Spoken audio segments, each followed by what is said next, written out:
السلام علیکم ګرانو شاګردانو، خدای وکړي چې روغ جوړ ویاست. راځو بیا هم د اول صنف د ریاضي درس ته. په تېر درس کې مو د دوه رقمي عددونو جمع کول مو زده کړل او دوه رقمي عددونه مو وپېژندله.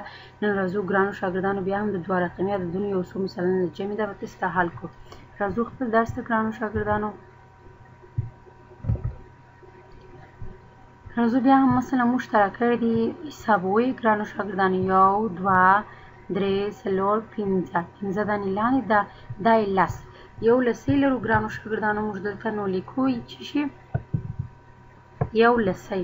ګورو چې څو ټکي نور ورسره لرو. یو، دوه، درې، څلور، پنځه، شپږ، اووه، اته، نه ټکي نور ورسره لرو چې یو لسی او نه مو کېږي. دا یې هم څو کېږي؟ 19.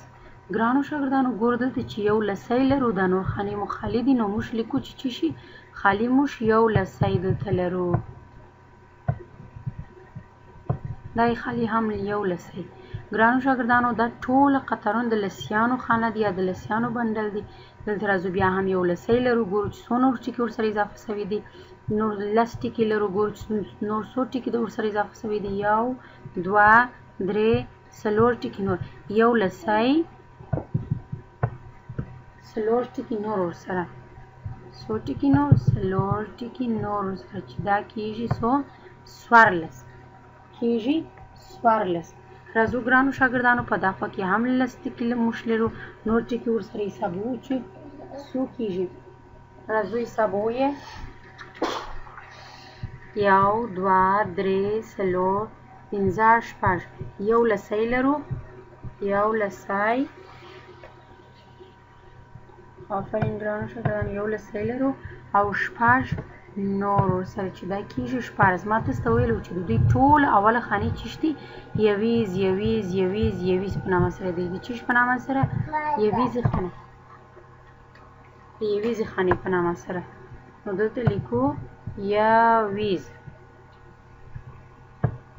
وبخښئ ګرانو شاګردانو، څه شي؟ یویز. او دا خانه مو هم د چیش خانه دی؟ د لسیز خانه. د چیش خانه؟ لسیز.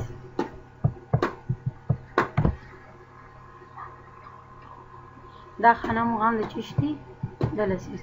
ښه ګرانو شاګردان دا دوه مثالونه کولی شئ تاسو خپل حل کړئ. راځو خپل بل مثال ته. نور مثالو ته ګرانو شاګردانو دلته د ټکي په واسطه سره موږ ته هم جمع کول را زده کړي دي. موږ دلته ماضي راځو چیش کوو، عددونه ورته اضافه کوو، ټکي سته عددونه حساب کوو او ورته لیکو. ښه ګرانو شاګردانو دلته حسابو څو ټکي موږ لرو؟ یو، دوه، درې، څلور، پنځه ټکي په اوله خانه کې لرو. دا یې پنځه ټکي. څو ټکي نور دلته لرو؟ یو، دوه، درې ټکي هم دلته لرو چې دواړه سره جمع کړو دا کېږي څو ټکي؟ اته ټکي.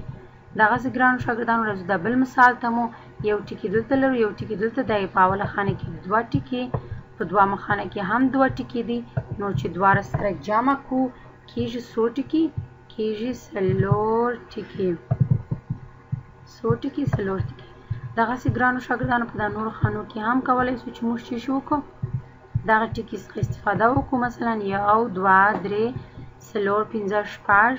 اوله خانه کې شپږ ټکي موږ لرو او په دویمه خانه کې درې ټکي چې دواړه سره جمع کړو دا یې هم کېږي 9 ټکي. څو ټکي؟ 9 ټکي. آفرین شاګردانو راځو مثلا دا بل مثال ته 15 ټکي دلته لرو په اوله خانه کې. نو لیکو، نو دلته لیکو څو ټکي؟ 15 ټکي. دوه ټکي هم دلته لرو چې دواړه سره جمع کړو کېږي 7 ټکي. ښه ګرانو شاګردانو دا هم مو دا هم د یو رقمي عددونو جمع و، خو مخکې دوه رقمي عددونو جمع و. تاسو ته مې زده کړله. خدای وکړي چې په نن درس کې مو سر خلاص شوي. دا هم ستاسې خانه خالیانې وو چې ډک مو سره کې. دا ستاسې کورنی کار دی. ګورئ ګرانو شاګردانو دلته شکلونه دي. په دا شکلو کې وایي دا تاسې حساب کې او دلته د دوی عدد سره ولیکئ چې مثلا دلته په اول شکل کې وګورئ ما دلته لیکلي دي 15 دانې رومیانې. یو، دوه، درې، څلور، 15 دانې رومیانې. تاسو دا نور شکلونه سره حسابي هر یو په خپل خانه کې لیکي او ماته ویډیو کوي به ما تاسو په خپل کتابچو کې حسابي. ښه وخت درته غواړم. دا هم زموږ د نن د ریاضي درس. تر بلې ورځې لپاره تاسو خدای سپارم. خدای په امان.